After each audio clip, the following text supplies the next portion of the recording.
Well, I'm really pleased to rise and speak about this motion because I think it's one that really clarifies the differences here in this House. We've had the Liberal leader saying he thinks it's a decent idea. We have the Green Party who has it in their party platform. And we have the Conservatives who are going on and on about everything else except the topic of this motion today. And I think there's a reason for that. And that is if someone came in this House and they said, I've got a great proposal. Let's write a check, an average check of $7,128 to 147,000 richest families in the country, we'd all think they were crazy. An average benefit of $7,000 to 147,000 richest. That's what this policy would do. And that's why on this side of the House we're fundamentally against it.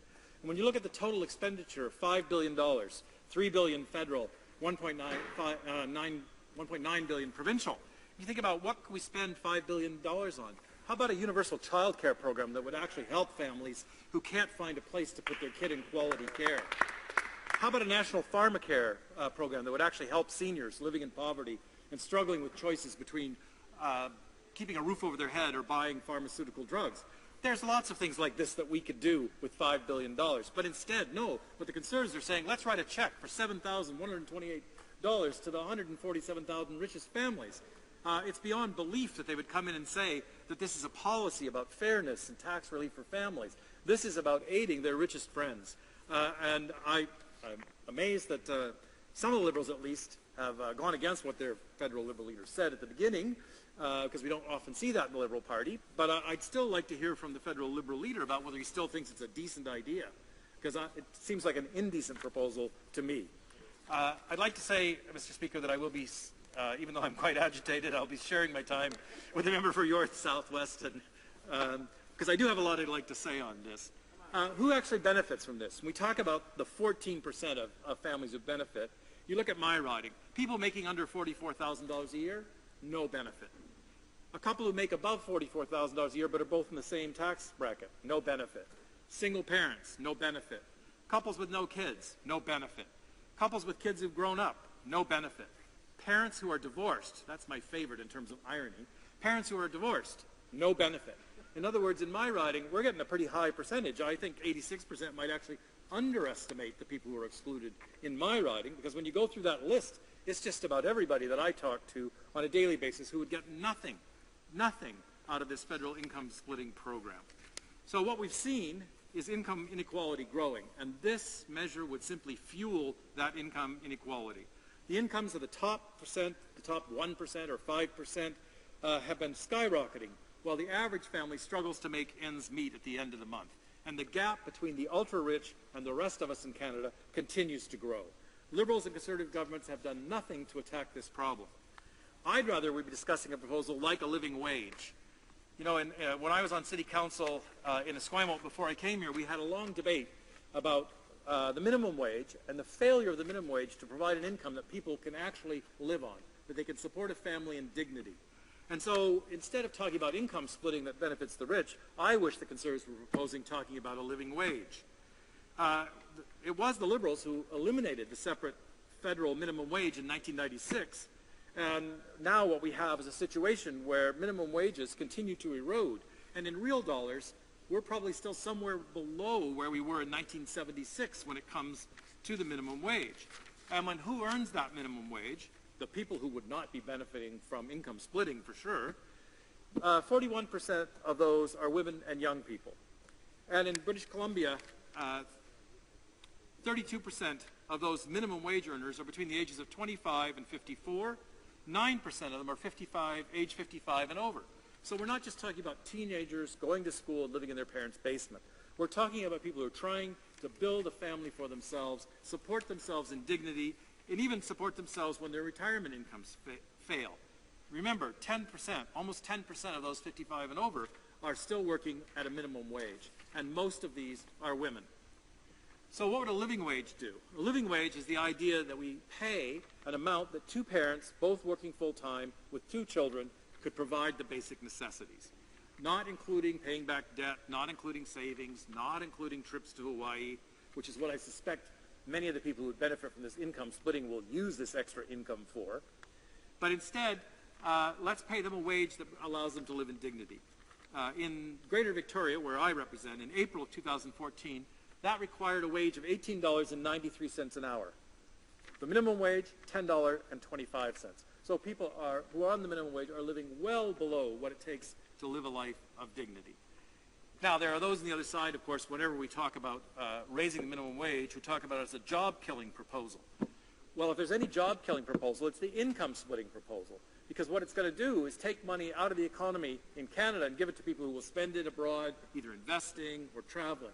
Whereas if we put money toward raising those minimum wages up to a living wage level, those people just might have enough to buy a pizza for their kids at the end of the month. They just might have enough money to make repairs on their house. They just might have enough money to do things that stimulate the local economy.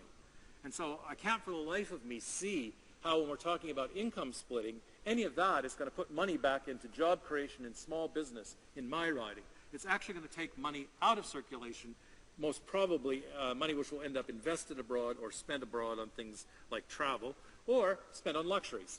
And most of those luxuries, of course, are not produced in my riding of Esquimalt, Juan de Fuca. There was a statement in 2006 that I found very interesting, cited by the Canadian Centre for Policy Alternatives. This statement was signed by 650 economists, including 5 Nobel laureates. Let me quote just a sentence from it. What it said was, "A modest increase in the minimum wage would improve the well-being of low-wage workers and would not have the adverse effects that critics have claimed." End quote. Would not have adverse effects. So if we're talking about spending $5 billion out of tax money, let's put that into something that alleviates poverty and not aids those who are already doing well in our society. Let's put it toward incentives to create jobs at the entry level, at the basic level. Let's put it towards training programs. Let's put it toward child care. And then let's put our efforts in this House toward making sure that people actually get paid a living wage in this country. So again, one of the earlier Liberal members was talking about, let's make this a nonpartisan issue. And I guess what he means by that is that the Greens, the Liberals, and the Conservatives agreeing would somehow make it a nonpartisan issue.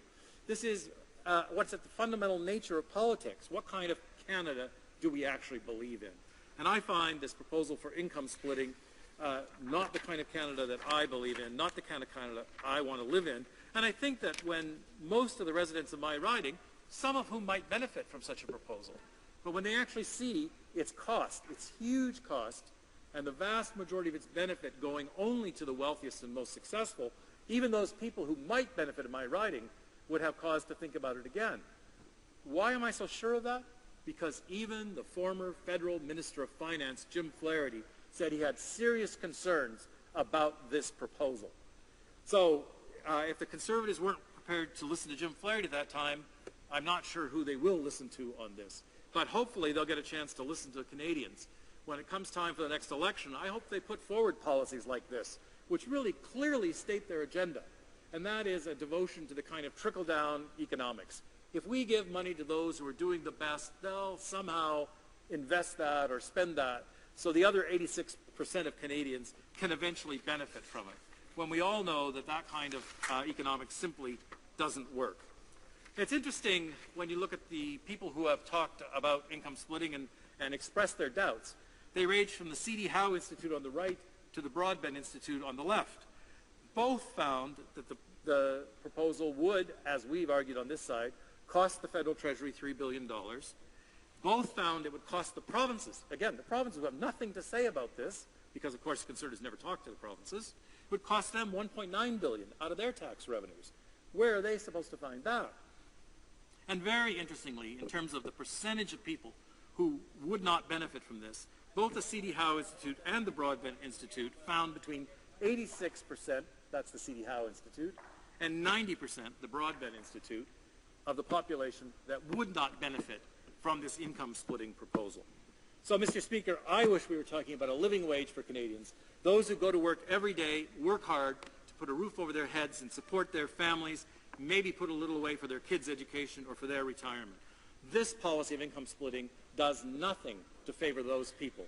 It benefits only the 147,000 richest Canadian families, and it would give them, as I said, a check for an average of $7,128. I don't think anyone would really want to go back and talk to their constituents about what a great idea that is. Thank you, Mr. Speaker.